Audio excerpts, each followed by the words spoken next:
So what do we do when you've participated and you're surrounded with sin? You repent.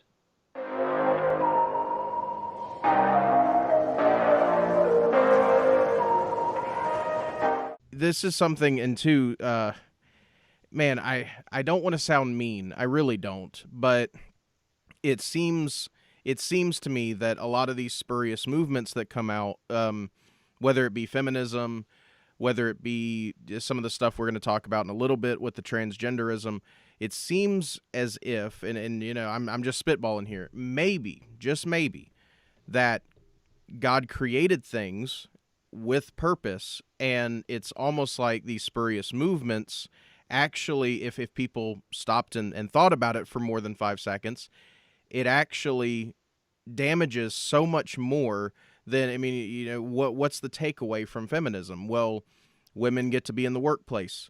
Okay, we can debate and argue whether that's a good thing or not, whether it's needed or not, but ultimately the economy suffers from it. I mean, this is just this. It's we're living the consequences of a spurious movement in some sense, and I wanted to get your take on where that kind of comes into the idea of the culture wars, the idea of how is the church supposed to respond to stuff like this, because it seems like it's so pervasive. I mean, to the point to where the moniker online now is, if someone leaves feminism, they're taking a red pill of sorts, like they're coming out of the matrix or something, because it's so pervasive.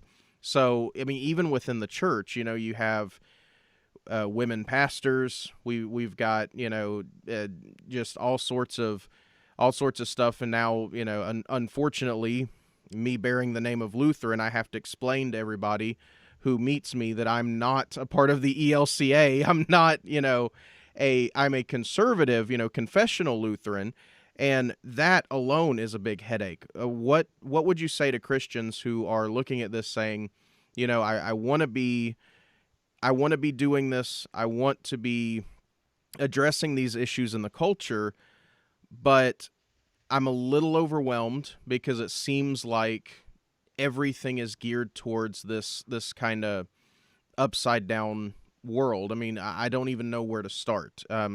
Point someone like that in the right direction, if you could. Yeah. So when it comes to the culture war, it's almost the same kind of thing I would have said earlier, that it's inevitable. You will be a part of it on one way or the other. And so you can't run from it and just throw your hands up and give in. That would be unfaithful to God.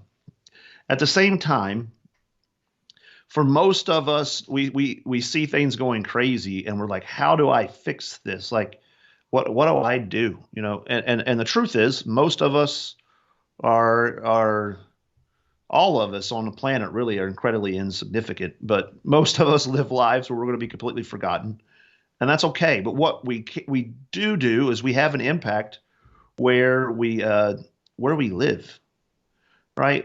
So much of this battle can't be fought. Um, it's not a how would you say it? It's not like we can drop a nuclear bomb and then it's over. Um, this is trench warfare. This is the old World War One. Drag it out. It's a bloody mess, and the bloody mess is men that are listening to this have to decide deep down that they're going to be men of God. And that means they're going to lead their homes with faithfulness. They're going to love their wives as Christ loved the church. And that includes washing just as Christ washed the church in the water and the word, we wash our wives with the water and the word. So there's this, first of all, I think men just having to be men as God would intend. And I'm actually one step ahead, actually, that we need to mention. And the first thing is, it should come to us pretty naturally, because as you see, everything's over. It's like we're surrounded by this. We're swimming in this, and it just seems we've been participating in it. So what do we do when you've participated and you're surrounded with sin? You repent, and you take it, and you tell the Lord that you're sorry. If you're a man that has not led your home, Maybe you checked out. Maybe you let your sons and daughters just do whatever the heck they want. You sit down and you repent. And you repent to the Lord first, and then with humility you come and you request, tell your family, I'm sorry where I have not led, where this things have not I've not been focused on these things. I've given into the culture, and I'm sorry. I'm asking you to forgive me, and I'm repenting. And then as a man, you just begin to lead in your sphere. We can't change the universe, and we definitely can't change the culture if we haven't actually started to exercise dominion in our own lives. That is, taking heed that we are responsible as men in our jobs, our churches, our families, and in our neighborhoods, and those things.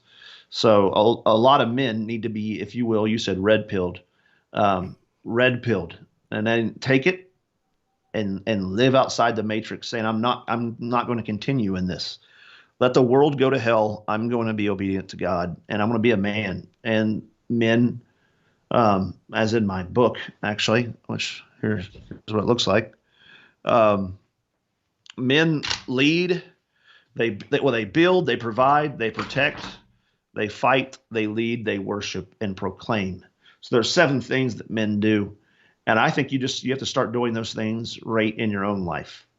So instead of building your own little empire, you build for Christ's kingdom, and you start being a man that builds important things instead of just centering your life around the TV or sports or whatever is happening around you.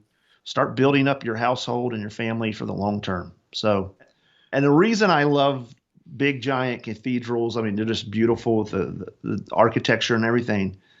But the main reason I love them is it took like 400 or 500 years for them to get built, Mm-hmm. which means that some guy started on it knowing that not even his grandchildren would get to participate in the fullness of it. Um, that's the kind of vision we have to have. Like, we want an easy fix to everything happening to us right now, and there is no easy fix.